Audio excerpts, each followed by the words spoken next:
चाय की ट्रे मुलाजमीन के साथ लाता लॉन्च में सबके केके सुनकर आज फिर इस वीरान घर को आबाद देखकर शेरहान अपनी आंखें पूंछने लगा। आ गया मेरा बबर शेर। दाद ने उसे देखते बाजू फैलाए। सब मिल चुके थे उससे सवाए दाद के जो अब मिल रहा था। रोता हुआ शेरहान सीधा उसके सीने से लगा।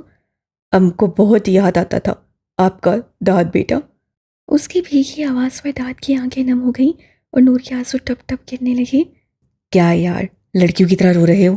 बब्बर शेर का नाम दिया है, मुझे शर्मिंदा ना करो। उससे पीठ थपथपाते कहा। नूर ने दाद की सुर्ख आंखों के ताकों में देखा जिसकी सिसकती नसें अपने माँ बाप के रूम के बंद दरवाजे पर टिकी थीं। नूर को लगा उसका दिल व दिमाग बंद हो जाएगा। मौन व हंसा शेरहान को छेड़ने लगा और उनसे आंखों में ममता शफकत के लिए जो तड़प उसने देखी थी उससे अब वो क्या हंस पाती। वो जितना आसान समझ रही थी जिंदगी और ये कुर्बानी इतनी आसान तो नहीं थी कि जिससे मोहब्बत की उसे ही अपनों हाथों अज़ियत की गहराइयों में फेंका और आज वो उसे अपने सामने तड़पते देखकर भी कुछ नहीं कर सकती। उस ब्यूटिशियन का एड्रेस क्यों पूछा? ये क्या बदमाशी है, ज़रा मुझे बताओ।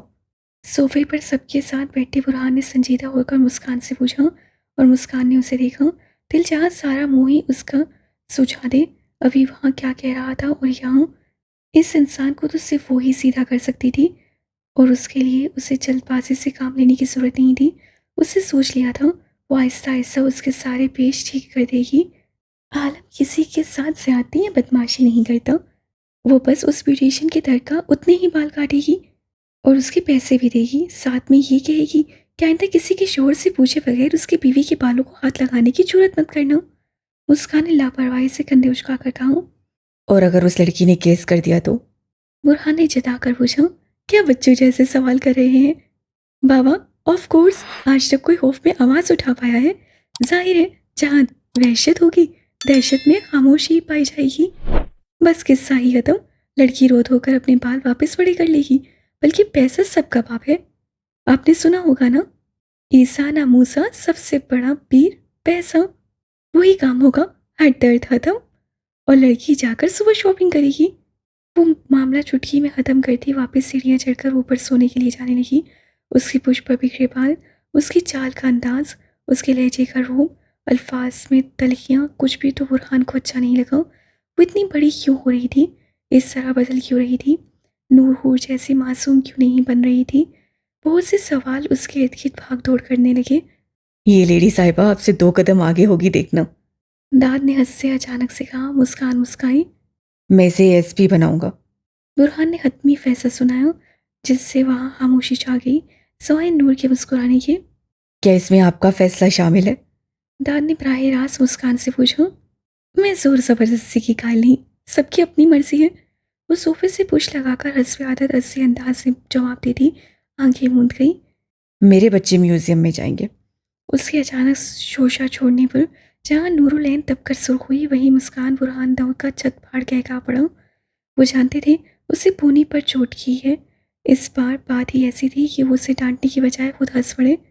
बकवास बंद करो, खबरदार मेरी देवरानी का मजाक उड़ाया, मुंह तोड़ दूंगी एक पंच से।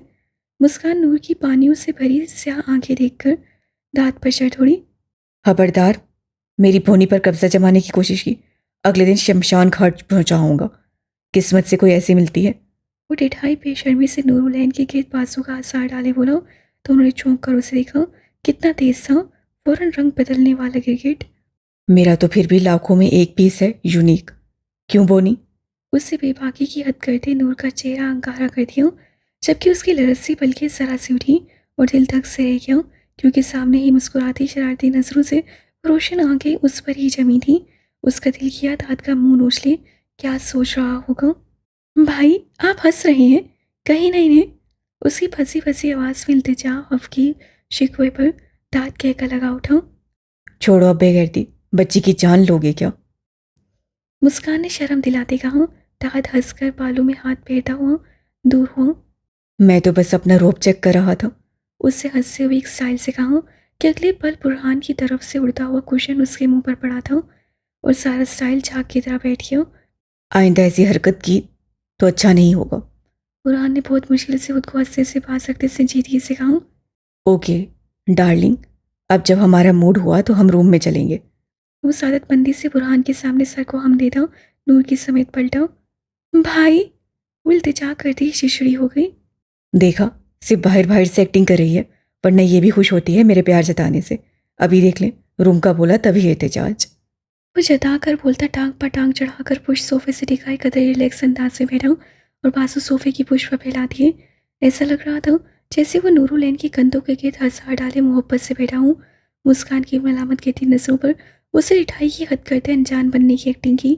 नूर अपने बाजू पर उसके अंगूठे के सहलाने के लम्स पर चेहरा झुकाए सुर्ख हुए बैठी थी। वो तो इंतहाई बेशर्म था, लिहाजा नूर को ही उठकर वहां से दूसरे सोफे पर बैठना पड़ा कि दांत का मुंह लटक गया। तुम चाय नहीं पी रही? बुरहान ने मुस्कान से पूछा जो खामोश बैठी थी। अच्छा रुको, मैं कोई मरहम लाता हूँ। वो कहकर बगैर उसकी सुने गाल थपथपाता हुआ वहां से निकला।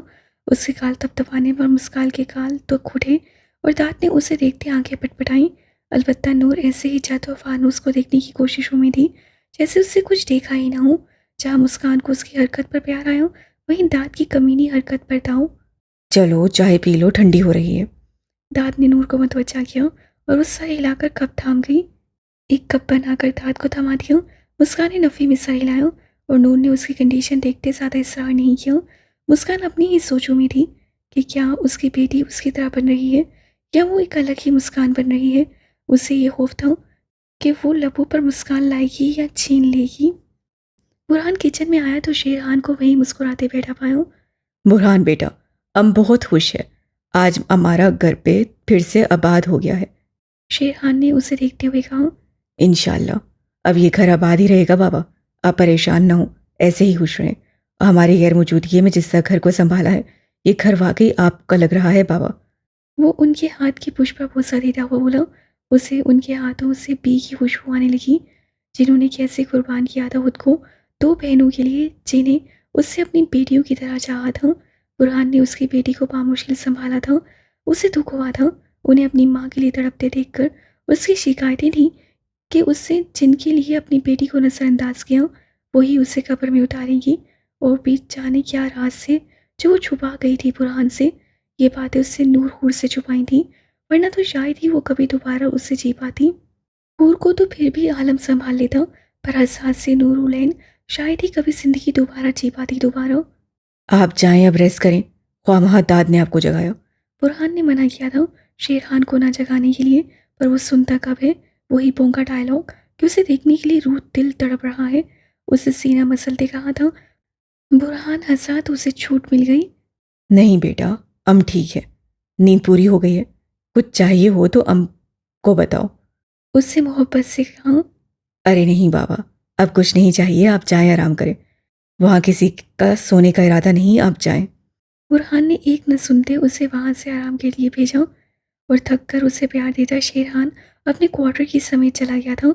तब वो लबों पर तबस्सुम सजाकर मरहम ढूंढने लगा। बाहर से वक्फे वक्फे बाद खिलखिलाहटे कह के यहाँ पहुंच रहे थे। वो मरहम फर्स्ट एड बॉक्स से निकाल कर मुड़ाई था कि तभी अचानक उसके दिमाग में खिलबली मची। शरीर से निगाहों से उसे शेल्फ पर नसें खुआई और गला खंगार था। मतलूबा चीज मिलने पर गुनगुनाने लगा। ये क्या है? दांत बुरहान के हाथ में छोटी सी प्लेट देखता बोला। मुस्कान आंखें मूंदे पड़ी थी। यार, यार मरहम है। ट्यूब खराब था तो ऐसे निकाल आया थोड़ा। जवाब पर दान ने सर हिलाकर नूर के समय देखा जो उसके इशारों झूठी चाय पीने से हफ्फत ज़दा बैठी थी।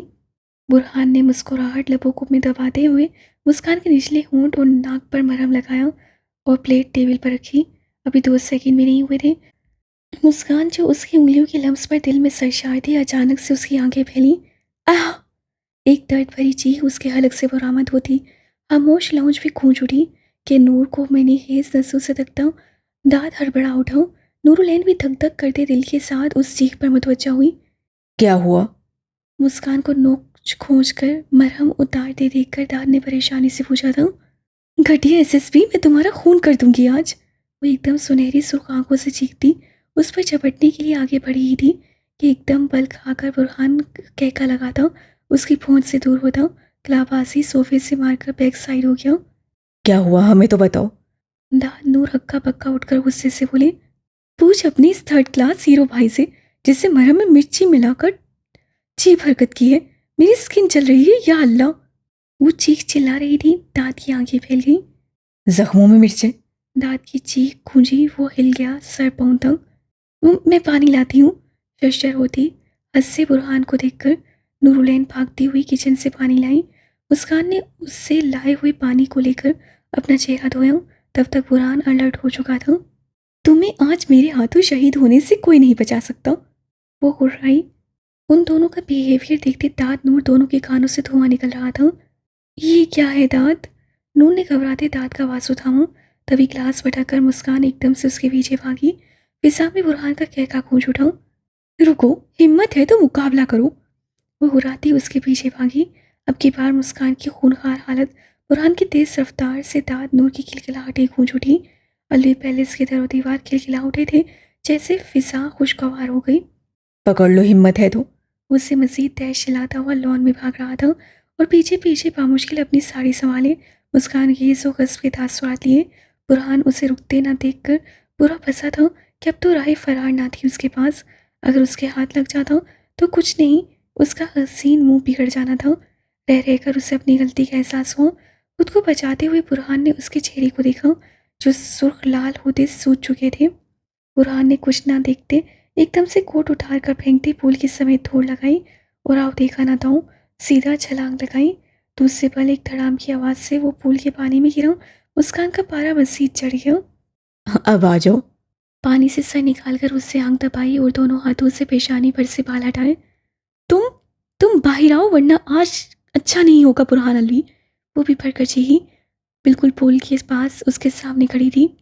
बदला तुम्हारा, काम तुम्हारा, घर तुम्हारा, और ये बुरहान अलवी तुम्हारा। आना है तो हो दो, बंदा जी जान से हाजिर है। उससे पुल के नीले पानी में बाहें फैलाकर खुद को पेश किया। उसे मालूम था वो अंदर नहीं आएगी, तभी भरपूर अंदाज से उसे छेड़ रहा था, बल्कि ये अंदाज चैलेंजिंग था। मुस्कान के तन बदन में आग लग गई। तुम इस पुल को राह फरार समझ रहे हो? वो तमस्सुर से बोली। कोई शक? बुरहान हंसकर हाथ से पानी उसे मारने लगा ही था कि अगले ही पल वो एक छलांग के साथ ठास से पानी में गिरी। ये बुरहान की पूरी आंखें वहाँ हो गई और वो आंखें फाड़े अपने सामने 2 कदम के फासले पर पानी से नुमादार होती मुस्कान को देखने लगा, जो भीगे बाल हाथों से पीछे कर रही थी। क्या हुआ स्वामी? उससे कहका लगाकर पूछा। अब क्या इरादे हैं? वो उसके पीछे आसमान पर चमकते अपनी आबोताब से चांद को देखता वो भी मुस्कुराहट से बोला। इरादे तो बहुत ही नेक हैं, वो तमस्सुर उड़ाती बोली। उसके लिए तो फासले मिटाने पड़ेंगे। वो कहका लगाकर बोला। इस सूरत हाल में भी बात सही आया जब वो बिल्कुल सामने खड़ी थी, सर पर। जैसे ही मुस्कान ने उसका मुंह मुक्कों से फोड़ने के लिए हाथ बढ़ाया, एकदम ही बुरहान ने झुककर वार नाकाम करते पानी में गायब होते उसकी कमर में दोनों बाजू बांधकर नीचे फर्श पर रखे, उसके पाँव पर पाँव मारते उसे लड़खड़ाने के साथ एकदम खींचा कि अचानक अटैक से वो फिसलती लहराती पानी में सीधा उसके सीने से जा लगी। तुम? वो गुर्रा उठी उसकी चालाकी पर। हम। बुरहान ने आहिस्ते से उसके कान में सरगोशी की। उसकी भारी सरगोशी पर मुस्कान का दिल धक से रह गया। दूर रहो। अपने बचाव के लिए उसके बरवक्त थामे कंधों को अब पीछे धकेलती वो चटक पड़ी। दूरी तो नहीं रहा जा रहा था। वो उसी अंदाज से बोलता उसकी धड़कनें मुंतशिर कर गया। कितना ढीठ था, अपने भाई से भी ज्यादा, कि वो उसे मारने आई, और वो क्या अंदाज सिखा रहा था। खामोश क्यों खड़ी हो, अब मारो। अपना एक हाथ निकालकर उसका हाथ थामते उसने अपने गाल गर्दन पर रखा। मुस्कान उसके बदले अंदाज, लबो लहजे, भारी आंखों की लो देते जज्बात से वो ना चाहते खुद में सिमटने लगी। अरे अरे, क्या हुआ? बुरहान उसका एहतजाज देखता है हैरान होने की एक्टिंग करते उसे खुद से मजीद करीब करने लगा। छोड़ो, बाद में देख लूंगी तुम्हें। मैं भीग गई हूँ, मुझे चेंज करना है। दाद या नूर आ गए तो हमारी कंडीशन देखकर क्या कहेंगे? वो गुस्से से बोलती उसे पीछे धकेलने लगी थी, पर वो अब दूर करने के लिए कहाँ तैयार था। सारे फंक्शन तैयारियों से लेकर शादी के अख्ताम तक तो वो दूरियां बनाए बड़े खूब अंदाज में उससे दामन बचा रही थी। यहाँ तक कि फ़ोटो सेशन में उससे जब एक रोमांटिक पोज के लिए उसकी कमर में बाजू डाला, वो बेतक कर फासला कायम करती, उसके कंधे पर बाजू टिकाए अपनी ही अदाएँ दिखाती फ़ोटो बनवाने लगी। बहरहाल वो उसमें भी खुश था, क्योंकि स्विट्ज़रलैंड की सैर के दौरान ही उन्होंने बेतहाशा तस्वीरें खिंचवाईं, खुद खींची थी, बल्कि काफ़ी फ़ोटोग्राफर ने भी शौक किया उस खूबसूरत मशरकी एशियन कपल की तस्वीरें खींची। नहीं आते, बस तुम सजा दो मुझे। आहिस्ता से उसके दोनों हाथ पीछे उसकी कमर पर बांधकर वो फरमाइशी अंदाज से खोया होता। उसकी पलकें लरसा गया। मैं सच में मारूंगी स्वामी। अपना इत्मीनान बहाल करती वो चबाकर बोली, पर वो असर लिए बगैर उल्टा हंस पड़ा। वही तो कह रहा हूँ। चांद की रोशनी में उसके हजार पर चमकती बूंद को देखकर उससे आहिस्ता से उसे होंठों से छू लिया। मुस्कान के वजूद में जैसे बिजलियां दौड़ गईं। उसके अचानक लम्स पर वो सांस रोके उसे देखने लगी। दर्द हुआ था? उसके सूखे चेहरे पर नसें डालकर नाक और होंठ को देखा। मुस्कान ने बामुश्किल अपना बिखरता तनफ्फुस संभाला। नहीं, सुकून मिला। वह मसनूई चटक कर गुस्से से बोली और चेहरा दूसरी तरफ मोड़ गई। उसकी दुखती गर्म सांसें उसे झुलसा रही थीं। मैं मरहम लगा दूं? गंभीर सरगोशी झुककर उसके कान में की। वो बेसाख्ता आंखें मूंद कर नफी में सर हिलाती उसकी गिरफ्त से निकलने के लिए मसम्मत करने लगी। जवाब दो। उससे जरा गुस्से से कहते गिरफ्त मजीद सख्त की कि उसे लगा उसकी पस्सियां टूट जाएंगी। सख्त गुस्सा भरमी से उसे देखा। बुरहान उसे गुस्से में देखकर हंस पड़ा। यार, मरहम ही तो लगाना चाहता हूँ, कोई गलत नीयत नहीं। उसे यकीन दिलाया। मुस्कान तोराहन कराहन हामी भर गई, पर दूसरे ही पल वो पल खा कर रह गई जब वो मोहब्बत से मुस्कुराता उसके चेहरे पर झुककर अब जख्मों को आहिस्ता नरमी से छूने लगा। उसकी गुर्बत, उसका धकता लम्स पल भर में मुस्कान को जैसे हाक करने लगा था। वो एहतजाज भी करने से कासिर थी, ना ही इस मोहब्बत से लबरेज लम्स से भागना चाहती थी। तुम्हें तकलीफ देने में जितना सुकून है, उतना ही सुकून फिर तुमसे प्यार करने में आता है। ये क्या है, क्यों है, मैं समझ नहीं पा रहा, पर हम दोनों की हालत एक सी ही हो गई है अब। उसके हाथ छोड़कर उसके चेहरे को थामा और झुकी झुकी भीगी पलकों को बारी बारी छूकर फिर से सिरकाया उन जख्मों पर। उसकी आवाज़ सरगोशाना थी और लम्स दुखता झुलसाता हुआ, पर उसके बाद भी सुकून था जो मुस्कान के दिल और रूह में उतर रहा था। उससे अपनी झुकी पलकें उठाकर उसे देखा और उसके ऐसे भीगी बिल्ली वाले तासुरात पर बुरहान अपना कहका दबा न सका। फिर साख्ता ही फिजा में उसका कहका गूंजा और वो समझती पल खाकर दूर होती उसे पीछे पानी में धकेल गई। हाय! उसे एक ठंडी आह भरकर बाहें फैलाते खुद को पानी के सपुर्द कर दिया। मुस्कान का बस नहीं चल पा रहा था। उसका मुंह फोड़ दे चालाक इंसान। वो शर्मिंदगी के पास सब दांतों में कुचलती खून का जायका मुंह में महसूस करने लगी। अब मेरे करीब आए मुंह तोड़ दूंगी खटिया स्वामी। वो उड़ाती तैरकर वहां से निकलती भागी। सुनो तो यार, एक अहम बात। कहका लगाते उसे सीधे होकर कहा। मुस्कान ना चाहते हुए भी रुक गई। पुलिस से कुछ फासले पर वो खड़ी थी। चेंज मत करना, मैं आ रहा हूँ। अपनी तही उसे ज़रूरी बात बताई जिससे मुस्कान के तन बदन में आग भड़क उठी। मैं तुम्हारी टांगें तोड़कर हाथ में दे दूंगी अगर अब पास भी आए। वो शोला बारूद बनी हुई थी।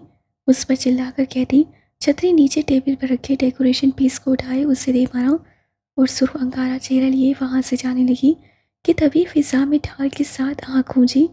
उसका दिल उछलकर हालत में आ गया। कहीं उसे तो नहीं लगा भारी पीस। खौफनाक सोच के साथ वो एकदम पलटी। मंजर ये था कि वो सही सलामत खड़ा उसके देखने पर मायने से इशारे देने लगा और मुस्कान ने इशारों पर अपने सरापे को देखते लब भींचे। वो पूरी भीग चुकी थी। उसकी रूह चलकर हाक हुई। अंग अंग सुलग उठा। बस सही था कि वो जाती और पीस उठाकर उसके सर पर मार देती, पर उसके मरने के चांसेस ज़्यादा थे। तभी पाँव पटक कर रह गई। मरो तुम जंगली इडियट, नॉनसेंस सब कुछ। शटी जज्बातियत में समझ में नहीं आया कि क्या कहे। चीख कर यही कहती वो मुड़ गई। अच्छा, बैक साइड से जाओ, मैं भी वहीं से आ रहा हूँ। हंसते हुए वो बोला और मुस्कान मजबूरन सराबे को देखती बैक साइड मुड़ गई, जबकि वो भी छलांग मारकर पूल से निकलता बाल पीछे करता उसके पीछे ही आने लगा था। उसकी गुनगुनाहट मुस्कान को अपने कानों में सुनाई देने लगी और उसका दिल बेसाख्ता धड़क उठा। अभी हमें इटली जाना है, मैं सोच रहा हूँ वहीं कोई फ्लैट बुक करवाऊँ। यार, प्राइवेसी की मुझे सख्त ज़रूरत पेश आने वाली है। तुम्हारा क्या ख्याल है इस बाबत? पीछे आता गुनगुनाहट रोककर अचानक बोला, पर दूसरे ही लम्हे आग के साथ कराया जब उड़ता हुआ पत्थर सर पर पड़ा। तुम्हारी तो चुड़ैल भूतनी। बुराकर एकदम उसके पीछे भागा और मुस्कान साड़ी संभालती खिलखिलाकर इतनी तेज रफ्तारी से उसकी पहुंच से दूर होती गई, पर मंजिल वही थी जहां उसे भी जाना था। कुछ नहीं बिगाड़ सकते मेरा। जुबान दिखाकर वो घर में दाखिल हुई और हंसती हुई भागती अपने रूम में दाखिल होती दरवाज़ा बंद करने ही लगी थी कि एकदम ही उससे पाँव दाखिल करते उसकी कोशिश नाकाम कर दी और उसे पीछे धकेलते अंदर घुसकर दरवाज़ा बंद कर दिया। अब तुम सस्सी पुलिस वाले की तरह पेश आओगे? वो हंसती हुई पीछे होती गई। नहीं, मैं अब महंगे शोहर की तरह पेश आऊंगा। वो सर से बहता खून साफ करके उसकी जानिब खून हरारतों से बढ़ा। मुस्कान का दिल धड़का। उसके इर्द गिर्द खतरे की घंटियां सुनाई देने लगी। उसके तेवर ही कुछ यूं थे कि उससे बामुश्किल हद तक किया। अचानक बाथरूम का ख्याल आते ही वो कहका लगा दी उस तरफ भागी ही थी कि एक चश्मे उस तक पहुंचते उसकी नाजुक कमर में अपना बाजू डालकर उसे जकड़ लिया और खींचकर बेड पर फेंकते चेहरे पर शैतानी मुस्कुराहट सजाए आबरू उचकाने लगा। क्या लगा? भाग जाओगी साइको औरत? वो कहका लगाकर अपने पूरे वजूद के साथ बेड पर पास गिर गया। मुस्कान ने सर तिरछा करके उसे देखा जो छत को देख रहा था। उसी लम्हे बुरहान ने मुस्कुराते उसे देखा। क्या मिलता है मुझे तकलीफ देकर? वो उसकी सुनहरी आंखों में देखते दिलचस्पी से पूछने लगा। जो सबको नहीं मिलता, वो चमकती आंखों से बोली। वजाहत करोगी? वो उसके कान के पास आकर बोला। मैं वजाहतें नहीं देती। वो नाक सुकेड़ कर बोली। बहुत मगरूर हो, 2 मिनट में औकात पर ले आऊंगा। उसे देखता मायने हिस्से से शरारत में बोला। मुस्कान ने बराह रास्त उसकी आंखों में झांका। अपनी दुनिया में मस्त रहने वाली मगरूर जिद्दी अनापरस घमंडी हूँ। तुम्हारी औकात नहीं मुझे औकात दिखाने की। चलते फिरते नजर आओ। वो उंगली माथे की ताज़ा जख्म पर रखती दबाने लगी। बुरहान के माथे में टीसें उठी। वह इंतकाम के इस अंदाज पर मुस्कुराता उससे करीब खींच गया। कौन काफिर तुमसे दूर जाना चाहता है? वो उसकी आंखों में देखता बोला। साथ ही दोनों बाया वक्त कहका लगा उठे। कुछ ही लम्हे में आसूदा मुस्कुराहट दोनों के लबों पर छा गई और अगले ही लम्हे जैसे वो खुद से खींचने लगा वो बड़ी तवज्जो से अब उसके जख्मों पर नरमी से मरहम लगा रहा था अपने लम्स से जिसमें वफा शफा दोनों थी। अब यहाँ आ जाओ, भाई तो फिर भाई निकले, मुझसे पहले ही मिसनी का शोहर मिसना। वो चल कर बोला। शर्म करो दाद, वो तुम्हारा बड़ा भाई है। सुर्ख होती नूर ने शर्म दिलानी चाहिए जिसे वो नाक से मक्खी की तरह उड़ा गया। तुम आ रही हो या मैं आऊँ वहाँ? उससे आंखें निकाल कर धमकी दी। नूर गड़बड़ा गई और आसपास देखा पर पूरा लाउंज खाली था। सवाए उनकी कोई सी रूह मौजूद नहीं थी। वो मुठ्ठियाँ भींच कर उठी उसके पास आई ही थी कि पास पहुँचते ही दाद ने हाथ खींचकर उसे खुद पर गिरा लिया। नूर आकर दी घबराई उसके ऊपर गिरी जिसे बाजू में लेकर दाद सोफे पर लेट गया। दाद भाई आ जाएंगे, शर्म करो, हटो पीछे बदतमीज इंसान। उठने लगी पर उससे कोशिश नाकाम कर दी। वो नहीं आएगा, आराम से पड़ी रहो। उसे सख्त लहजे में टोका। तुम्हें क्यों लगता है वो नहीं आएंगे? आ सकते हैं, बल्कि कोई भी आ सकता है, हटो ना। वो बदसतूर मसम्मत करती बोली। क्योंकि बोनी हमें तजर्बा है, नहीं आएंगे। वो सर ऊंचा करता सरगोशी में बेबाकी से बोला। वो हफ्फत सदा हो गई। बहुत ही बदतमीज हो तुम दाद, कुछ ख्याल कर लो। वहाँ आरिफ भाई को इतना तंग किया, यहाँ फिर। वो कहती लब भींच गई। मेरी बोनी, इसी में तो मज़ा है। तुम एक बार मुझे तंग करके देख लो, मज़ा ना आए तो फिर कहना। वो हंसा उसे थाम कर उठ बैठा। नूर ने घूरते हुए एकदम उससे मुक्का मारने के लिए हाथ बढ़ाया। आहा, ख्याल से। तुम मुस्कान जितनी मजबूत नहीं लिटिल गर्ल। उसका हाथ हवा में ही थाम कर वो सरसशी अंदाज में सर लहजे में खोया होता उसका हाथ मरोड़ कर पीछे बांध गया कि वो सी कर दी रह गई। ना ही मैं बुरहान अलवी जैसा हूँ। उसकी नाक की लो पर नाक से लाते उससे कहा। नूरुलैन को हकीकतन अपनी जान निकलती महसूस हुई। दाद, आपको मालूम था ना आरिफ भाई आपका वॉलेट जेब से निकाल रहे हैं? नूर ने उसे देखते पूछा।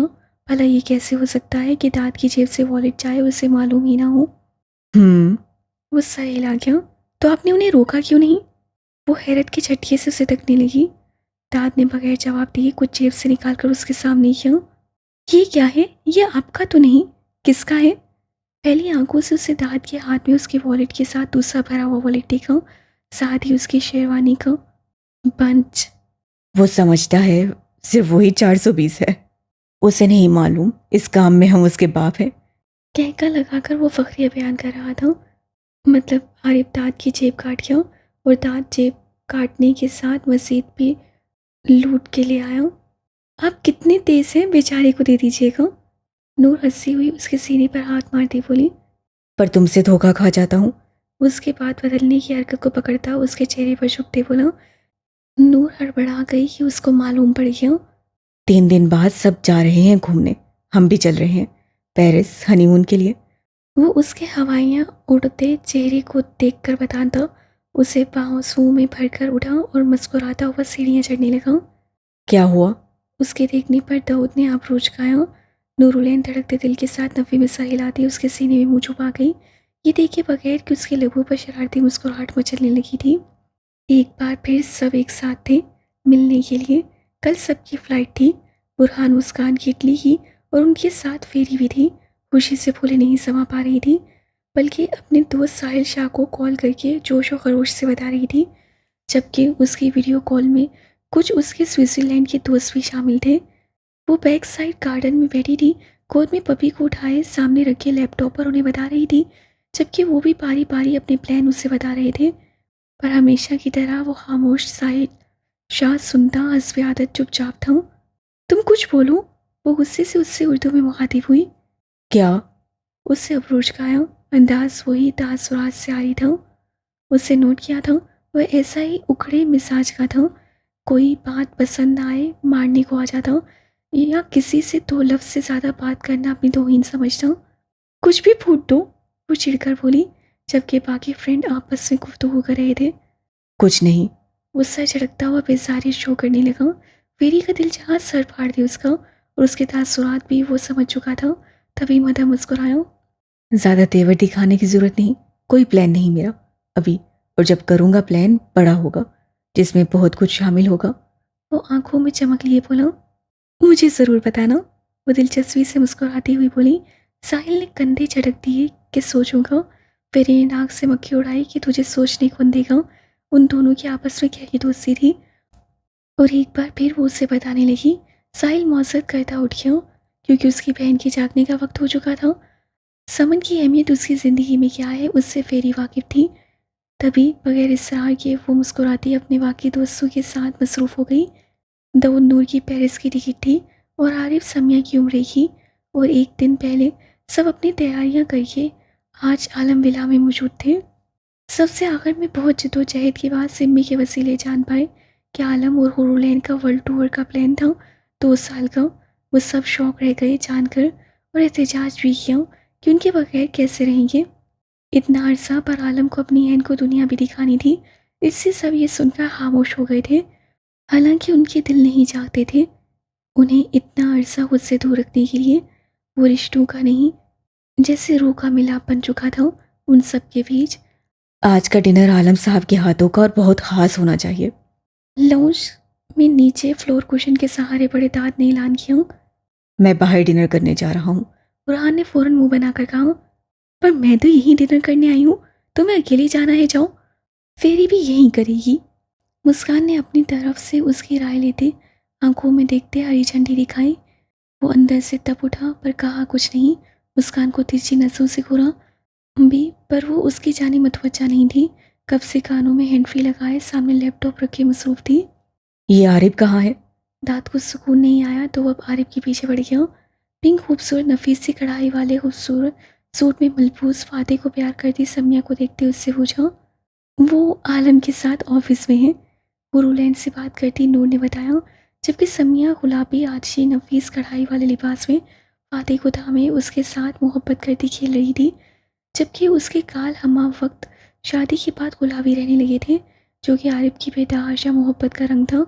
सब उन्हें देखकर पुरसुकून थे, जबकि दाद की अलग से छेड़छाड़ थी आरिफ के साथ, जिसका निशाना आलम की गैर मौजूदगी में सिम्मी भी हो जाती थी। क्यों? हैरियत तो है, याद कर रहे हो? उसी लम्हे वहाँ आरिफ नुमादार हुआ और बुरहान के गले मिलकर मसाफा करने लगा। नहीं, बस दिल तुम्हारी गैर मौजूदगी बर्दाश्त नहीं कर पा रहा था।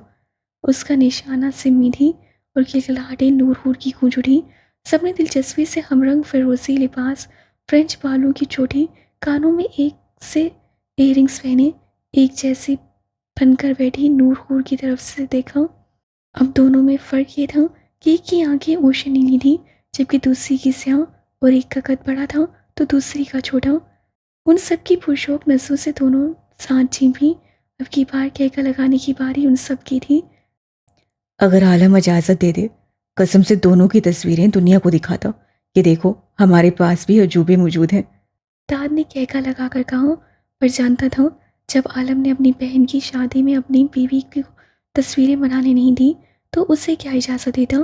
आलम ने पसंद नहीं किया कि उसकी बीवी की तस्वीरें कोई और ले, बल्कि हुरूलैन की जिद पर उससे कहा था कि वो उसकी लेगा वो तस्वीरें, वो भी फुर्सत तन्हाई में सिर्फ हम दोनों के लिए। वो चाहता भी तो यही था, एन आलम तक महदूद रह जाए। सिमी खामोश बैठी फातिह को देख रही थी, जबकि खुद पर भटकती आरिफ की नसें उसे हाथ जोर पर महसूस हो रही थीं।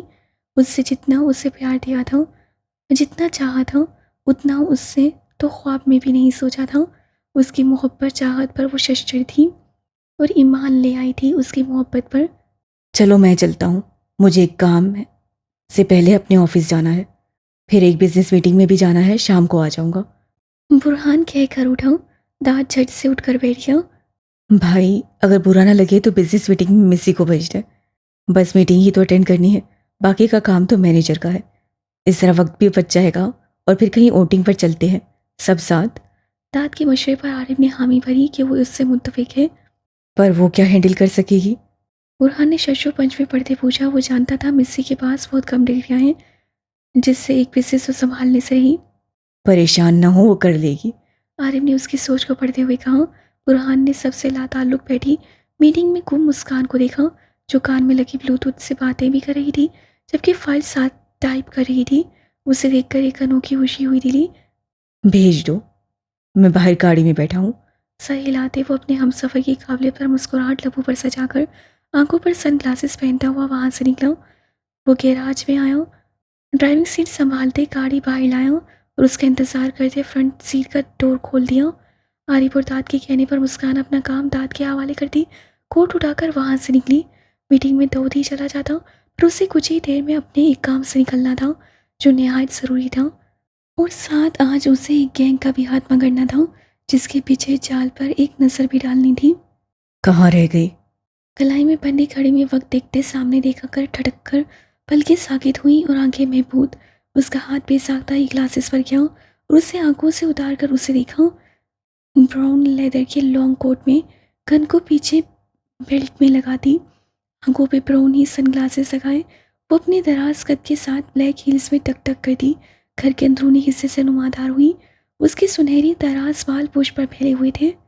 वो उसकी आंखों को हीरा करती धड़कनों में तलातम बर्पा कर गई। उसे खबर ही नहीं हुई कब वो उसकी गाड़ी के डोर को नज़रअंदाज करके अपनी गाड़ी की ड्राइविंग सीट पर बैठी और पीछे धुआं छोड़ दी वहां से निकली। बुरहान हड़बड़ाकर होश में आया, तभी मोबाइल की टोन बजी। उससे हैरत से अपने मोबाइल को देखा। आपकी ही हूँ स्वामी, एक शाय इमोजी के साथ अल्फाज पढ़ते एक जोरदार कहका गूंज उठा। उसका होना भी मेरा ही था तुम्हें स्वामी की जान। उसे मीटिंग की लोकेशन सेंड करते वो गुनगुनाता गाड़ी वहां से भगा ले गया अपनी राह लेता। पर धड़कनें अब कहाँ उसे देखने के बाद राह रास्त पर आने वाली थी। दिल की बगावत उसे बेचैन कर रही थी, जिस पर जबरदस्ती के पैरे बिठाए वो अपने नए केस की कड़ियां मिलाता सुलझाने लगा था। इस छोटे से वक्त के वक्फे के बाद तो सफ़र फिर एक साथ करना था, जहाँ उससे उसकी इग्नोरेंस का जिस तरह चाहे उस तरह हिसाब ले सकता था। सिम्मी जी, मैंने वो कल आपको रेड फाइल दी थी, वो मुझे दे दें। लॉन्च में आकर आरिफ ने उछलत से कहा। आप ही फातिह को मुझे दे दे। पूर्ण ने उससे फातिह को लिया और सिमी सा हिलाते आरिफ के पीछे चली गई। अलबत्ता पीछे फिजा में बुलंद होती दांत की सीढ़ी पर आरिफ का कहका जहाँ गूंज उठा था, वहीं समिया सुर्ख पड़ गई। एक नंबर के कमीने हो। वो कोसते हुए सीढ़ियां चढ़ गया। सिम्मी से तो सर भी नहीं उठाया गया। दाद ऐसा क्यों करते हैं? पूर्ण ने हंसते हुए पूछा।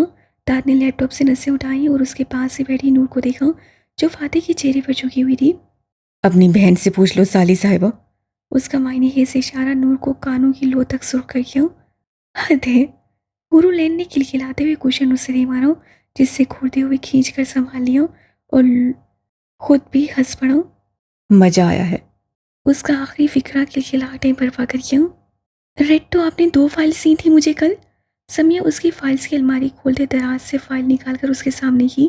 आरिफ ने मोबाइल से नसें हटाकर पहले उसे फिर फाइल को देखा और फिर सारे हिलाते उन दोनों को देखने लगा।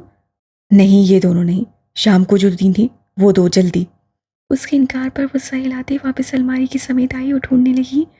आरी, यहाँ तो बहुत सी फाइल्स हैं रेड, आपने कल 2 ही यही दी। उससे परेशान हो देखा। हाँ तो ऊपर वाली उठा लो ना। उसके पीछे आते उसे हजार में लेकर अपनी थोड़ी उसके कंधे पर रखी और मुस्कुराते बोला, ये तो दिखाई थी मैंने, वो मुस्कुराकर बोली और वही पहले वाली फाइल उठा ली। पर करीब आकर तो नहीं दिखाई थी ना। वो उसे खुद में भींचते हुए बोला।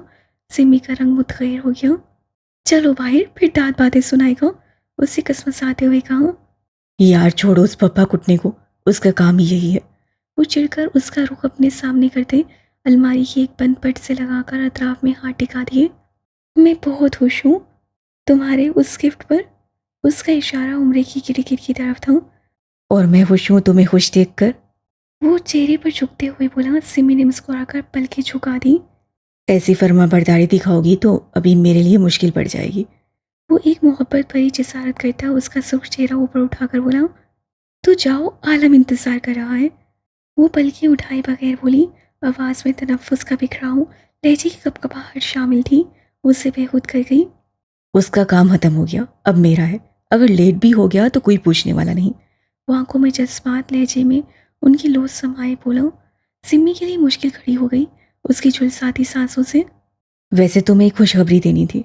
आलम ने मुझे सुनाई और मैं सबसे पहले आपको सुनाना चाहता था। अचानक वो खुशी से बोला। सिमी ने मुस्कुराती नजरें उठाई। आलम ने सुनाई? समिया मुस्कुराई उसकी आंखों में अपने भाई के लिए मोहब्बत अकीदत देखते। हाँ ना, अब तुम्हें सुना रहा, पर पहले एक बात कहना चाहता हूँ। वो मसरूर सा बोला। क्या? उससे सवाली नजरों से देखा। मेरी जिंदगी में आपके कदमों के पड़ते ही मुझे पहली कामयाबी मिली है। सोच सकती हैं किस कदर खुशबख्त हैं आप मेरे लिए। वो उसी काम में बाजू डालते साथ लगाकर बोला। ये सब मेरी वजह से नहीं, अल्लाह ने कामयाबियां दी हैं। और भी देखा इंशाल्लाह। वो मुस्कुराती हुई बोली। हाँ वो है, पर वजह तुम ही हो। उससे झुककर माथे पर बोसा दिया। अच्छा अब सुनो, पर पहले मुंह मीठा करवाना बनता है। वो कहते अचानक रुका और सिम्मी ने रूम में मुंह मीठा करवाने वाली किसी चीज़ को ढूंढा, पर वहाँ ड्राई फ्रूट्स, कुछ फ्रूट्स के अलावा कुछ भी नहीं था। वो भी सोच ही रही थी कि क्या किया जाए। फिर तभी अचानक ही वो उसके गुलाबी लबों पर झुक गया और सिम्मी की जान जैसे उसके हाथों में आ गई। एक प्यारी सी शरारत के बाद वो दूर हुआ और उसके लाल अंगारा होकर दुखते चेहरे को देखकर हंसा। इससे ज्यादा कुछ मीठा नहीं हो सकता। उसकी नाक पकड़ते हिलाई। अच्छा अब सुनो, आलम ने मेरी न्यू डिवाइस को कुछ टेक्नोलॉजी के साइंसदान को भेजी थी, जिनमें आर्मी भी शामिल थी, और उन्होंने अब मुझे बुलाया है। बल्कि मेरी डिवाइस को भी बहुत पसंद किया गया है।